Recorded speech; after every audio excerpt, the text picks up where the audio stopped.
This time, the Planet Mechanics are tackling a tricky challenge down on the farm. Can they tame this fuel-guzzling monster by turning cow muck into gas? Or will they find themselves in much deeper doo-doo? It's a bit of an environmental disaster zone. Dick Strawbridge is an ex-army officer turned eco-warrior. Jem Stansfield is an inventor with a wild green streak. Two men on a mission to fix the world. One mechanical solution at a time. Together, they are the Planet Mechanics. Right. Dick and Jem are heading for Devon, a rural county in the southwest of England. Deepest Devonshire. They want to see if their unique brand of eco-engineering can help green up a farm. With about 3/4 of Devon's area covered by farms, you'd think you couldn't get much greener. But city boy Jem is staggered by the size of the gas-guzzling machinery needed to work this land. There's not a small farm vehicle out there. They are all massive diesel engines. You think of the city as being where all the kind of cars are and where all the pollution is, but these things chuck out a lot of fumes. The Planet Mechanics are off to meet Andy Barnes. Like most farmers, he relies on fossil fuels. But Dick and Jem are itching to change all that. Together with Andy and his sons Mikey, Richie and Bob, they're planning to clean up the farm. Look at that, an actual steaming pile of manure.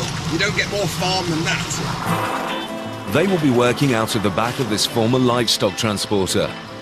It's an old horse box, converted into a wind and solar-powered workshop. But before they can get their tools out, they need to pinpoint where Farmer Andy uses the most fossil fuel. He's got some very big toys. Hello, mate. Hello there, boys. Good to meet you, mate. Really nice to meet you. Jem, how going on there, boys? God. Always wanted to have a go at one of these. Free, isn't it? We'll do free, man. On his 250 acres, Andy rears 200 cattle and grows a mix of crops such as wheat and oilseed rape, which is sold and turned into animal feed and cooking oil. Andy keeps a fleet of agricultural vehicles, but his pride and joy is this massive diesel-gulping combine harvester. So is this his biggest fuel user? What size engine is this? If I was to tell you he's 15.5 litres, Way to what's your average car? 1.5's average, isn't it? Yeah, that's exactly. Well, this is 15. Andy can spend over £10,000 a year on fuel. And although the combine is one of his thirstiest beasts, it's nothing compared to the monster he keeps in this barn. Here we go, boys. This is what you want to say. Okay, what we got here? This here's me grain dryer. This is what I dries me corn with.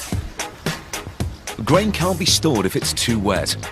Trouble is, the average British summer means crops sometimes have to be harvested when damp. So Andy uses this massive burner to dry out his grain. It's big, but Dick and Jem certainly aren't expecting how powerful this machine is. The grain dryer is essentially a large chamber filled with hot air. A conveyor belt moves a thick layer of grain through the chamber, and as the air passes through it, the moisture gradually evaporates. But it requires a huge amount of fuel. That's burning 20 gallons of diesel an hour. 20 UK gallons is about 90 litres. That's enough to dry about 10 tonnes of grain. But with harvests weighing up to 400 tonnes, the dryer can drink over £1,000 worth of fuel on one crop. It's a serial environmental offender. Andy knows the fossil fuel gulping grain dryer is bad for both the environment and his bank balance. But if the crops are wet, he has to use it. It's a catch-22 problem that will test Dick and Jem to the limit. Time for a cuppa and some hard thinking. But first, Dick and Jem need to power up their horse box. It's their Eco HQ, Okay, Jem, let's get up. All yours. a fully equipped workshop on wheels. Perfect. Power for the tools comes from a wind turbine. And this solar panel is rotated to track the sun. The current is fed into a bank of batteries, and thanks to a gadget called an inverter, the boys can draw off power at mains voltage. In a matter of minutes, the mechanics are ready to get down to business. This has been a bit of an eye-opener for me. I spend my life wading through the city smog, imagining that out in the country on the farms, it's just the greenest place to be. But I've never seen so much fuel used in one place. We go around and we see all the massive machines and think, oh, I bet that drinks a few gallons. And then he opens the door to that grain dryer and you're like, oh, different league. To me, that's the big issue. Andy's monster dryer burns as much fossil fuel in one 10-hour day as a family car might in a whole year. So, can Dick and Jem find a green way of firing it? On the walk around the farm, Andy showed Dick and Jem his cattle. And where there's cows, there's muck. And Andy's got loads of it. You got the biggest wellies. Hold on to the wall. Much of this slurry will be used as fertilizer. But there's usually lots left over. And Dick spotted an innovative recycling opportunity. I like the idea of using his muck. Muck into gold. That's what we're doing. And biogas We can do that. For his burner. for his burner. Biogas is flammable and can be extracted from manure. It consists mainly of methane and is made by bacteria that live and feed off the dung. If Dick and Jem can build something to manufacture this gas, they could burn it in the grain dryer. It would give Andy free energy from a completely renewable source. I love the idea, but what exactly would we build? We need a tank that we fill full of slurry. We have to have a way of it going in and coming out. So we just keep it topped up, right? Yep. And then, with all of the muck actually being broken down, yeah, it's going to give off gas. And that gas, we need to take down, and we need to store it in a big tank. And the gas goes from there into his burner. This is going to have to be huge. Absolutely. The plan is big and bold. They want to build their very own biogas plant. They're comparatively rare in Europe, but used very effectively in many other parts of the world. They'll need 2 tanks, one to contain cow muck and another, much larger tank, to store the biogas that's manufactured. If their daring idea works, they'll finally green up that monster grain dryer. The Planet mechanics are planning to manufacture potentially explosive gas. It seems a good idea to place the biogas plant well away from the farm buildings. Andy, if you're happy for us to put this plan into operation, where are you okay for us to site what is essentially a gasworks? We are storing a vast amount of explosive gas. Do you ever do any work on here that involves sparks, engines? I reckon we do most of that end of the Right, place, okay. really. Yeah, that's I had to check. We stick it here. We're a long ways from anything else. Yeah. If anything goes wrong, ain't got too much problem. I'll do it. Hopefully, Andy's right. But to demonstrate what could happen if things do go wrong, Jem is setting up an experiment to simulate a gas explosion. So I'm going to put some methane in here, because that's pretty much what your biogas is. That should be. And then we're going to light the flame that comes out the top of it. So as the methane comes out the top, it's going to burn. Now, as that burns, it's going to start sucking air in this little hole at the bottom. Yeah. And this is going to show where it gets horrendously dangerous. Methane, when stored on its own, is relatively safe. It's only when air gets in that the mixture could explode if lit. Surprisingly though, there has to be around 90% air for an explosion to happen.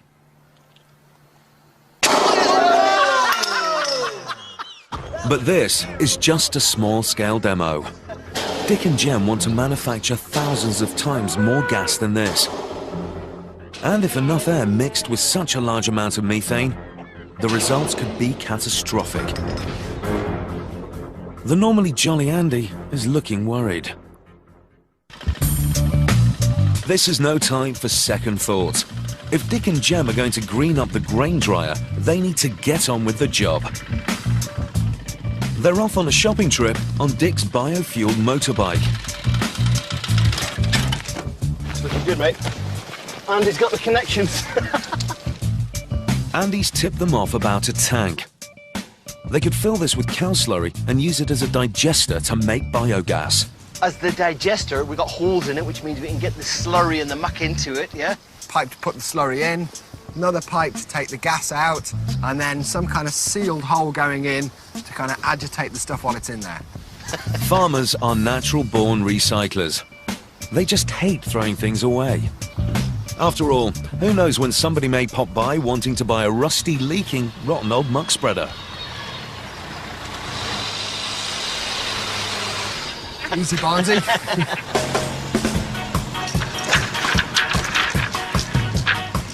With a helping hand from Andy's neighbour, it doesn't take long to lift that long-abandoned tank.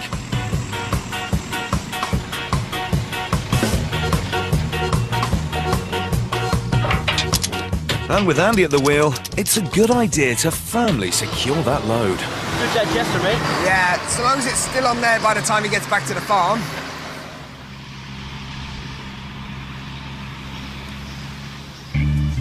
Back at the farm, work can begin. Got it, Dick? The first job on the digester is to strip down the tank and check inside for holes. Right, mate, first things first.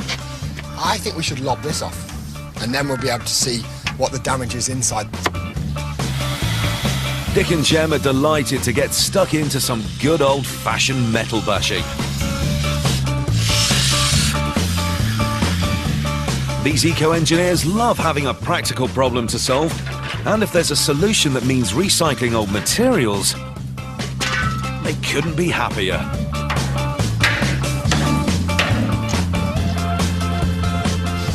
Once they've battered the digester into submission, Jem jumps in to check the damage. Yeah, it's good. Well, almost. There is just the one hole, Dick.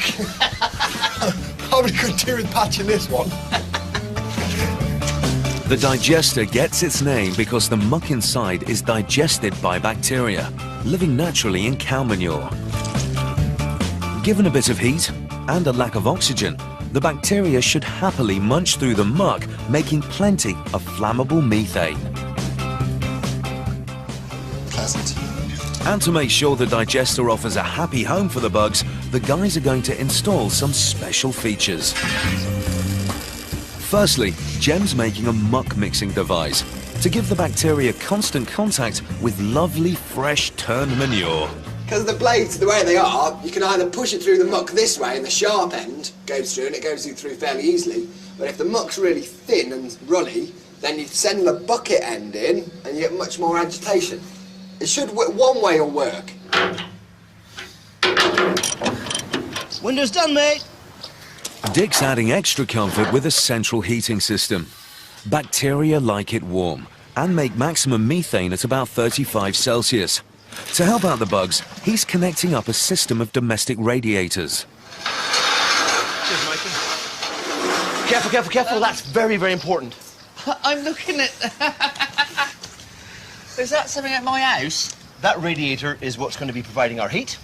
We're going to have to insulate the whole thing to keep it warm. And the rest of the radiator is going to be like, you know, solar panels, collecting all the sunshine. One radiator will go inside. And by painting the external ones black, they'll soak up heat from the sun and transfer it into the digester. Whoa, look at that! I think it could be a bit harder when it's full of poop. With everything ready inside, it's time to block out the oxygen and seal up the digester. Ooh, nice and solid. I'm going to here you go. Next, they need to think about storing all the biogas the bacteria will provide. They want a second container to act as a massive gas storage tank. And of course, Andy knows a man who knows a man who may have just what they're looking for. That is big. Yeah, come on. It is big and quite obviously heavy. It's just whether it is actually big enough. Mate, we couldn't handle anything bigger than that. My view is we can't go too big. Jem wants to be sure that they can store up plenty of biogas to power the grain dryer. But this tank is a serious heavyweight and could be very hard to handle. This is as much gas as he's going to get. I think you're right, we can't handle anything bigger. We'll take it, if we can afford it.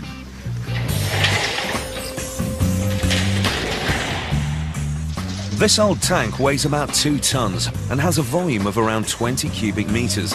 That's similar to a small removal van. Filling it with biogas could take up to 3 weeks.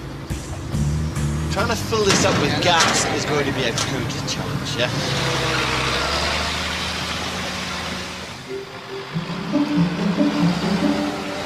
Here he is. Whoa, boys! What about that then, eh? Leave it here. It looks bigger now, mate. It does look bigger, doesn't Right? it? Yeah, fair old tool, that, isn't it? Dwarfed by the tank, the team stand back and take a reality check. It's now clear that this massive chunk of metal could hold a huge amount of gas. Now, I have got a bit of a concern about it, because, you know, this is quite explosive stuff, isn't it, really? Yeah. Methane will explode on ignition if it contains enough air.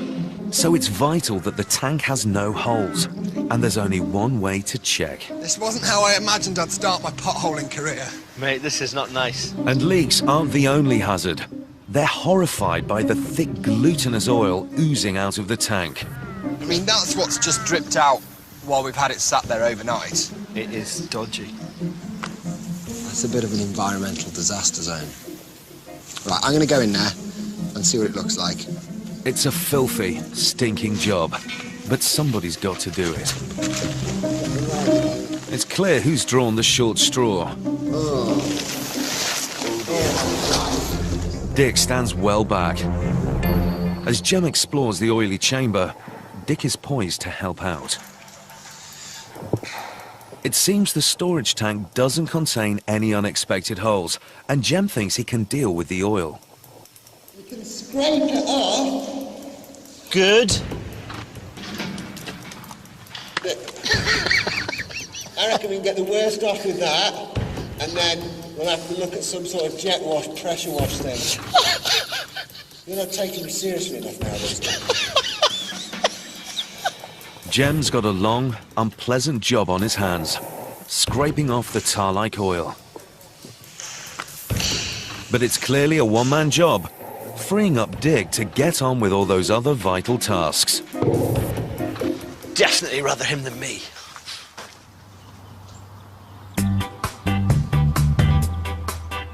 Although the tank seems leak-proof, Dick and Jem are taking no chances with their potentially explosive gas plant. They've come up with an additional safety feature. These look brilliant, mate. Look at this. They're proposing to build a massive water safety bath using some old metal panels. This will allow them to completely submerge the gas storage tank. Good to me. Yeah, that'll take a curve. We can see that, can't we? It was busy enough. They'll place the gas storage tank in a water bath, and by filling it up to the top, the water will push out all the air. Biogas produced in the digester will then bubble into the storage tank and gradually push out the water. Because no more air can make its way in, the risk of explosion is minimized. So the middle of the tank's in the middle of the hard. Yep. Dick and Jem start marking out the shape of the water bath. They don't want it any bigger than necessary because the sheer weight of all that water could crack the concrete floor. But it does have to be large enough to fully submerge the storage tank. So Andy enlists some extra help. His teenage sons are no strangers to hard work. They're well used to helping run the farm and are happy to get their hands dirty.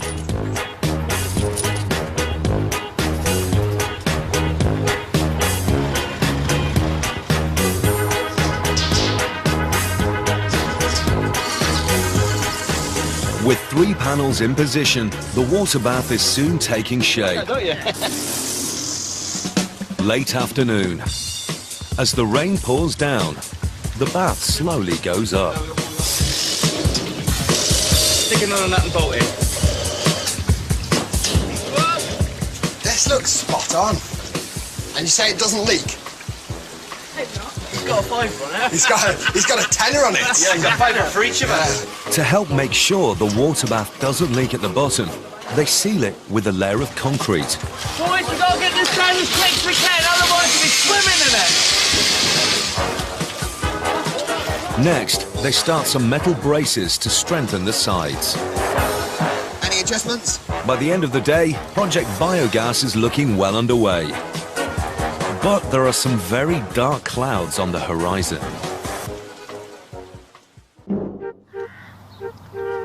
In the cold light of day, Dick and Jem now have doubts about the strength of the bath. It's not going to keep that shape, and it's going to crack the concrete at the bottom, And then we're gonna the leak. water's going to go. They went for a rectangular bath to minimize the water needed to fill it. The drawback is that it requires major strengthening to cope with the intense pressure on the sides. And they've just found out Andy doesn't have enough heavy-duty steel. We can make it strong enough if we build it heavy enough, but like, I don't think we got the bits here to actually do it. Whichever way we do it now, we've got to have a round tank. They initially ruled out a round bath because despite its inherent strength, the vast amount of water needed to fill it could crack the concrete floor.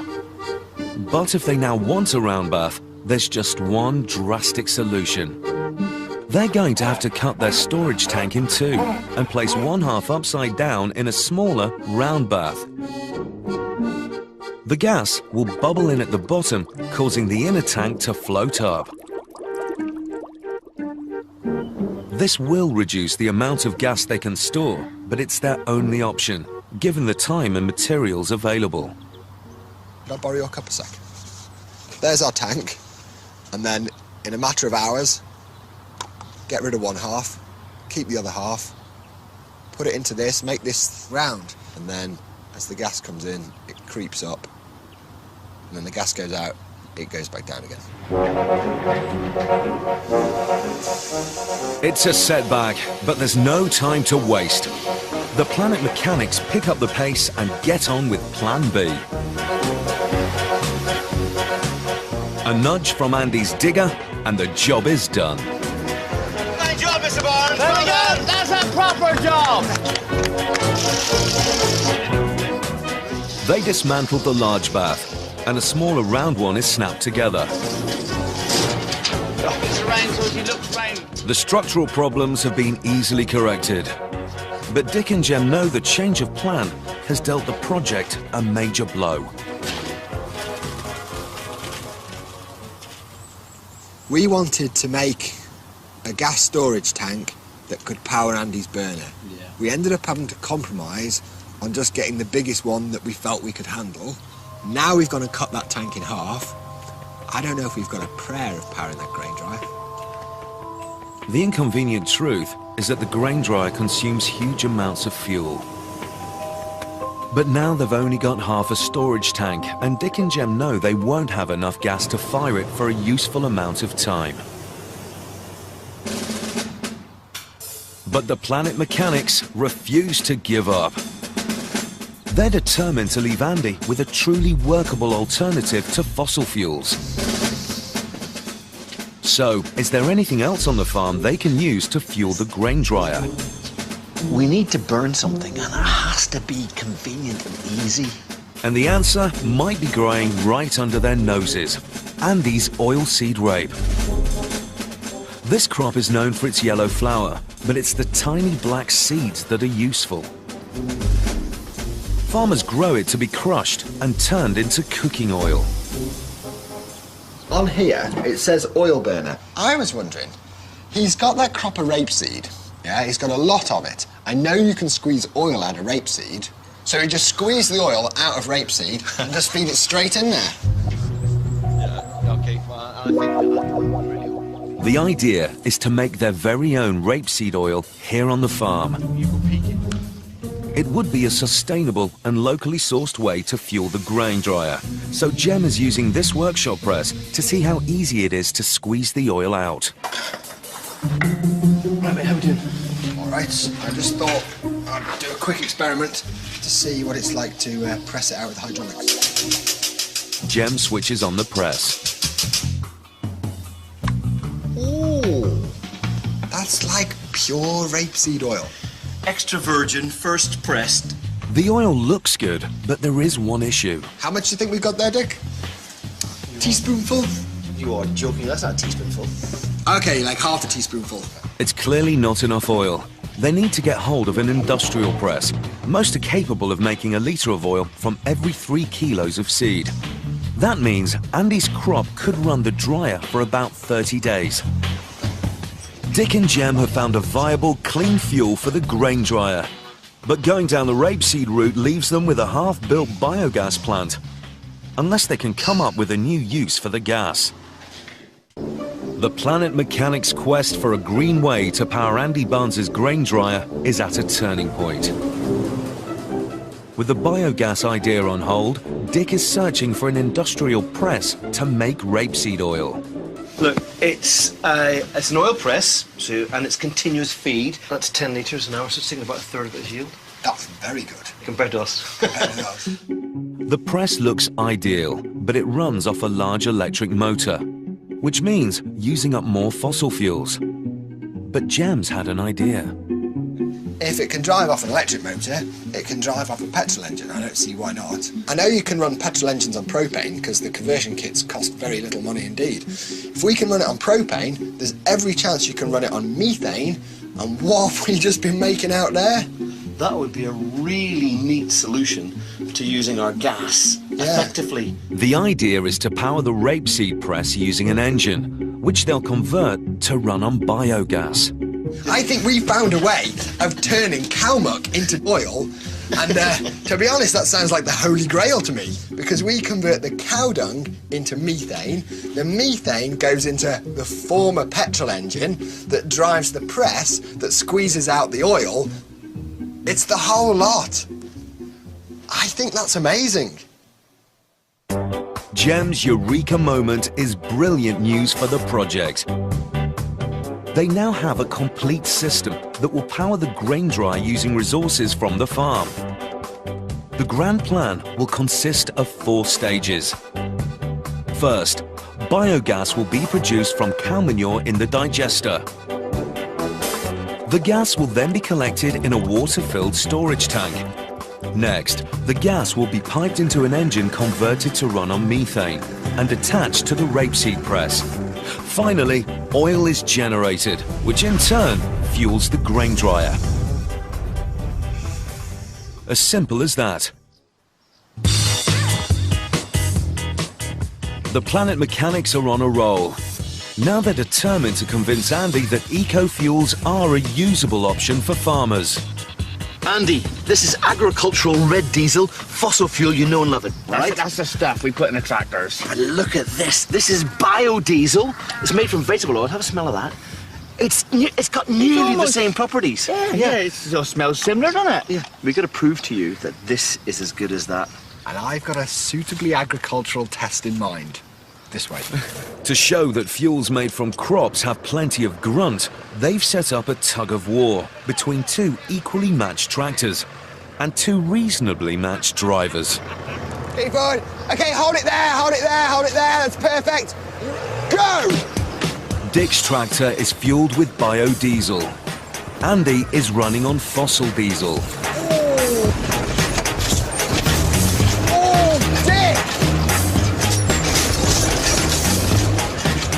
As experiments go, it's not the most scientific, but it certainly shows biofuels can stand their ground against fossil fuels.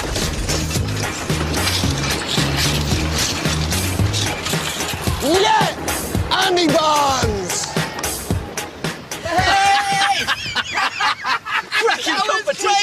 That was an amazing performance. What do you reckon, Andy? There's nothing in it. I mean, point proven, I think. Gotta be. Absolutely, it's that close. Biofuel. Nothing in it. Back to business. The rapeseed press Dick found on the web has arrived. You've saved the day with this one. There is no way I would have been able to make one of these from Andy's farm scrap. We can just continually feed in rape. The screw thread means that we're going to be pushing the rape all the way through. Oil comes out at one side, the cake that comes out here, Andy can feed to his cattle, yeah? And all we have to do is drive it. To drive the press, they're salvaging this scrap lawnmower and will convert its petrol engine to run on biogas.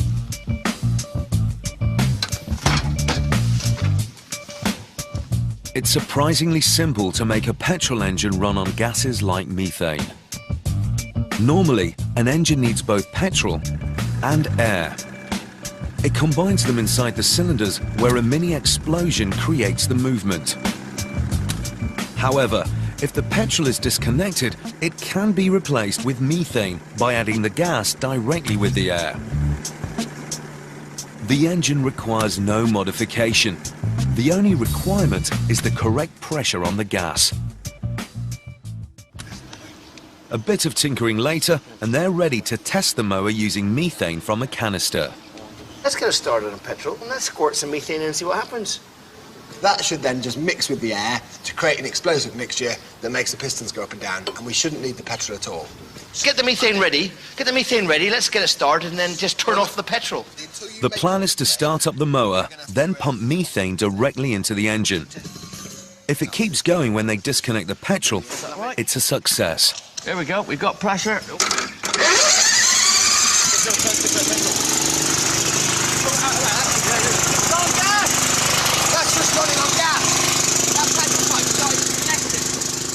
It works.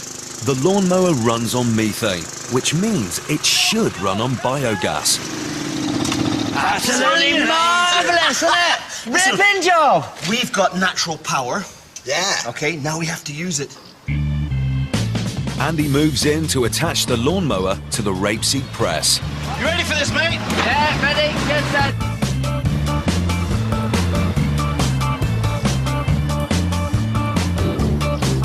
Whoa! They're using a system of belts and pulleys to make the connection. With everything joined together, it's time to start up and try out the press.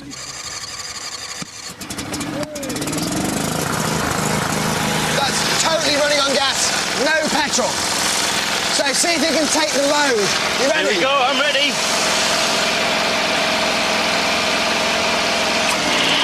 Yes! Excellent. The press is working, but does it make oil? Here we go.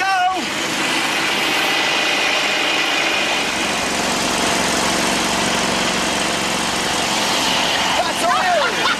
We struck oil! That's amazing! So methane, making it all work, and we got oil. Okay, more. Right. It's a fantastic result. They can make an alternative fuel for the grain dryer. A key part of the project is in place. Now they must finish constructing the plant that will produce biogas to power the press. The gas plant will consist of a digester that will contain cow manure and generate methane gas. The gas will be collected in a storage tank, upturned in a bath of water. The digester is pretty much finished, but there is still lots to do on the storage tank. Right, our half a tank gas holding swimming pool. I'll get the bitumen in it, yeah, because that way we waterproof this and we allow for any little bits of movement. Yeah. Yeah. Yeah, don't skimp on the coat thickness. I'm going to use that whole 25 litres in here. With a coat of sealant for the water bath and a guide system to keep the storage tank upright, it's time to put it all together.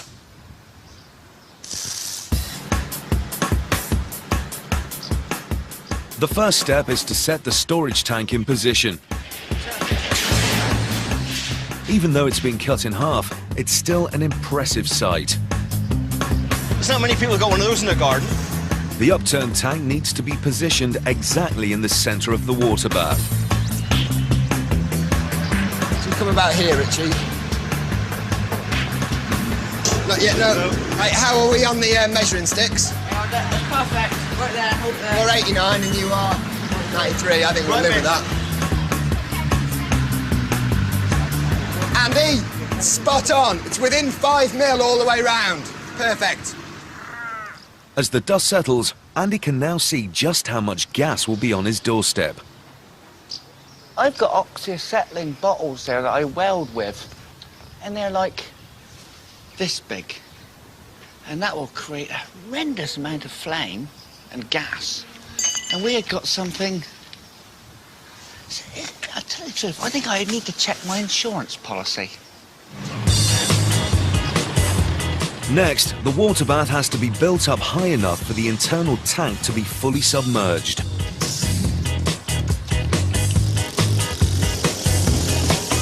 Right, okay, into you further. I'm just going to see if I can get something in there so we don't lose it. Oh, like that. There we go. Right. With everything secure, the storage tank is ready to be filled with water.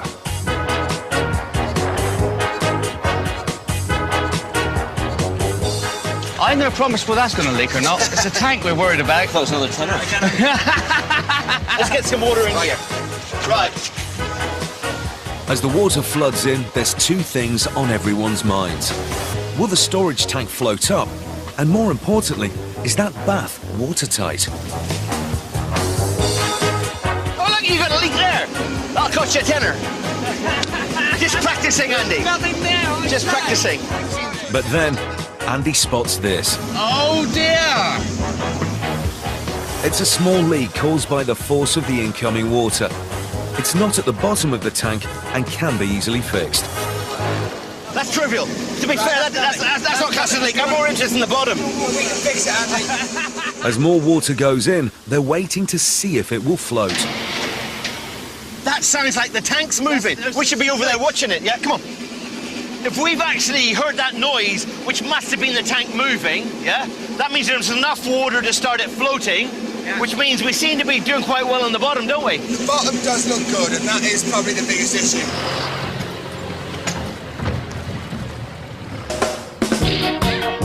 A little later and the water's in. The inner storage tank has floated up because it still has some air left in it.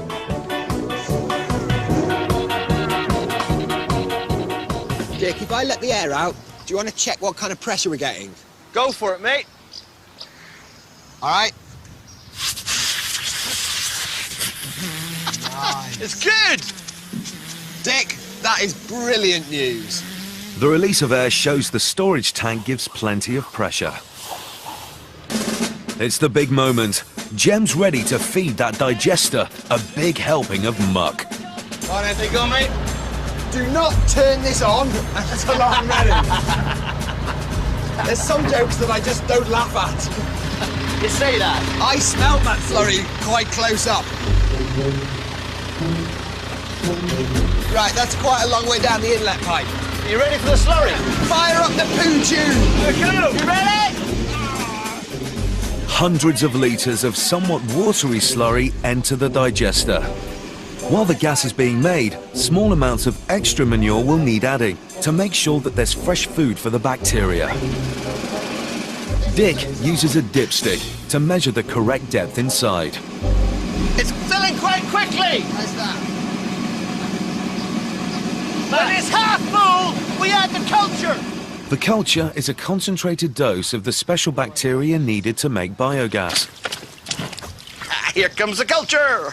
You can see it's reacting already in those things. Better culture would do me some good. The manure already contains the required bacteria naturally, but this is like a booster charge that will kickstart the digester into producing gas. It's a weird black-green colour. I didn't know what to expect. Oh, no, I don't want it spraying on me. No, just think what that bacteria's going to do for us, yeah? I know, these are our friends. Yeah, they are. Get it all in. Don't waste any. All the lumps, mate. All right. Great. Time for more slurry. All right, ease it in gently.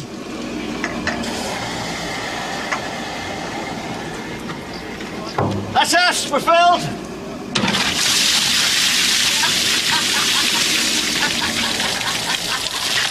That wasn't supposed to happen. Apart from a bit of mopping up, Project Biogas is complete. The digester now has to be left for about a month for the biogas to form and fill the gas tank. What's it like to be the proud owners of a biogas plant, eh? Absolutely super job, isn't it, eh? It's all up and functioning. It's full of slurry, you got the bacteria in there, and it's nice and warm. The radiator's producing heat, which is helping it all turn over. But at the moment, we're just short of turning the tap on, and then gas can come out of this and go that way. When we come back in a month's time, that's going to have risen right up, so it's stuffed full of methane. And the methane can be tapped off on that pipe. And out of here, it comes. You can then pop that into your engine. The engine fires up the press. The press then starts squeezing the oil out of the rapeseed, and you've pretty much got your fuel for your grain dryer. Absolutely. Congratulations, boys. Thank you. All that remains is to open the valve which will allow the gas to move from the digester into the storage tank. Wait for it, wait for it. Go! Yeah! When we come back in 4 weeks, this is going to be awesome. Be good. very much. Cheers. Bye-bye. Now, boys, all we got to do now is stand back and wait for him to rise. A few weeks later, Dick and Jem are back and can't wait to see how much the gas tank has risen. Oh, yeah! That's what we like to see. There's definitely gas in there. Do you know something? That proves the whole system works. Yeah. Lovely sunshine, gas being made. I'm impressed by that. I've got to go and see what's going on up there. There's a good amount of gas. He's done a lot of work, mate. Oh, there's got to be at least half a tank full in there. I think that's ace. That's amazing, though, that we have turned that waste slurry into something potentially really useful. Andy! We got gas! You have. I've moved the tank over there so as to get more sunlight. Yeah. Because the heat on the tank's warming the gas, and that's very important. Yeah. The hotter the weather is, the more he rises. Do you know what the gas is? Have you checked it I haven't yet? got a clue. You haven't? I haven't checked no gas. We don't know if it's flammable yet, then. No, it could be a lot of hot air. We've got to do some kind of flammability test. So, will the Planet Mechanics biogas actually burn? Never one for half measures, Jem's rigged up a surefire way of checking that the biogas is flammable. So we've got a homemade flamethrower, and the idea is when we crack open the valve, our flammable gas, hopefully flammable gas, comes whistling down the pipes, out the end here. They're a safe distance from the gas tank, and they're using a special water trap to stop gas burning back along the pipe. Dick switches on. Whoa! It's burning! Oh, you can feel the heat. It's fantastic news. The flame is transparent and burns with hardly any smoke, suggesting this gas is high quality. Oh, look at that! Check it. That's good gas. It is. That's impressive. It's burning really clean. The next step is connecting the biogas to their lawnmower-driven rapeseed press. But before that, to ensure everything's working properly, they start up the old lawnmower engine using the methane from the canister.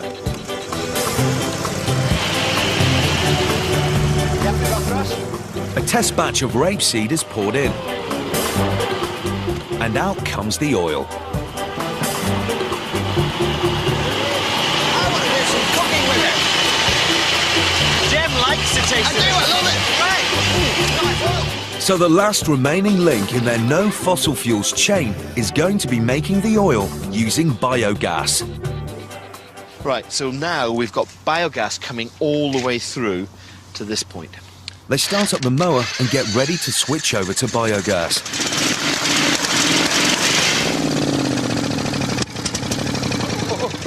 Oh. I just felt like it was running on it. It did seem for a sec. A teasing glimpse of success, but the lawnmower engine just won't stay running. They think there's not enough gas getting through. We want more pressure. Yeah, we've got lots of bales. If we throw something up there, nice and heavy, pushing down, we've got a chance of increasing it. We should be able to get more fuel into that, and it might bite, it might take it.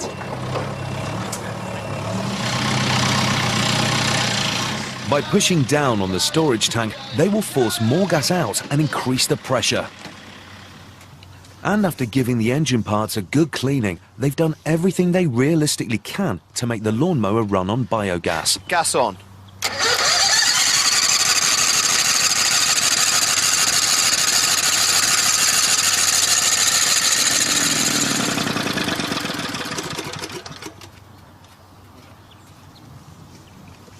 They've got plenty of pressure. The biogas seems to be a quality product, but the old scrap lawnmower just won't take it. Doesn't work. One bit of recycling too far, Dick. It was great finding junk, but that's not going to work for us, is it? No. The engine's just too old and too tired. The reclaimed engine has developed a major fault, and there's nothing on the farm to replace it. And now, it won't even start up on petrol. The fact that this engine will barely start on petrol, I'm not that surprised that it struggles with anything less. I really am not. In spite of their obvious disappointment, the lads know the idea behind the project is sound. They've made oil using bottled methane and think that with a better engine, they could do it with biogas. I think what we do is show it to Andy. Andy, look, you get a slightly better engine and you can run this off the biogas, and we can still run his burner off the oil from his rape. Be cool. Good call. Yep. Fortunately, they still have the oil they made earlier. So it's time for the ultimate test. Will that oil fire up the grain dryer? Here we go, Andy Barnes Eco Oil. Oh, ripping! Pressed out of your rapeseed. This is the shortcut. Look at that. That's straight at the press. Yeah, straight out the press. I don't see no reason why that won't work, do you? There we go, that's the lot. Well, let's go firing up, look, boys. Come on, up we go. The first eco-powered grain dryer. You ready for this? It's the moment of truth. Will the biofuel made from Andy's rapeseed fire up his grain dryer?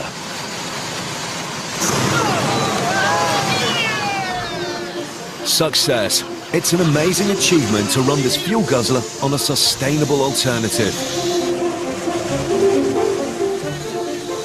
At the moment, fossil fuels still win on price, but with their cost ever spiralling, this new way could soon make perfect sense.